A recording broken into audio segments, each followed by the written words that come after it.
Amarantsika ny vaovao kosa matsiaro manana andraikitra ao anatin'ny fanohanana ireo vady aman-janaka miaramila namono aindry ny fikambanan'ny vady miaramila. Misy ary ny hetsika izay tanteran'ity fikambanana ity eny anivon'ny chapelle militaire eny Pabe eny, torak'izay ihany koa eny anivon'ny chapelle eny Ivato eny.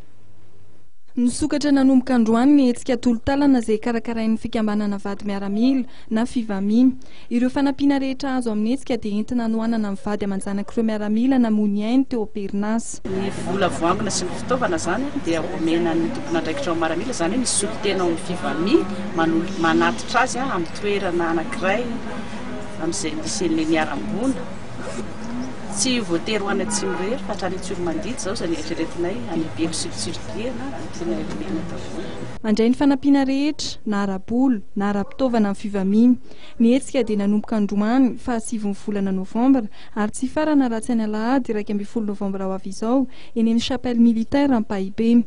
Afaka ataon'ny malala tanana ihany koa ny manome ny fanampiana eny amin'ny chapelle militaire Ivato ny Alahady fa 12 Novambra ho avy izao mandritra ny tontolo andro. Ho faranantsika eto ihany koa tompolasy tompoko vavy ny fampalalam-baovao tamin'ity takariva ity. Tsara ihany nefa ny mamintona amintsika ny vaovao nisongadina nentina tamin'ity takariva ity.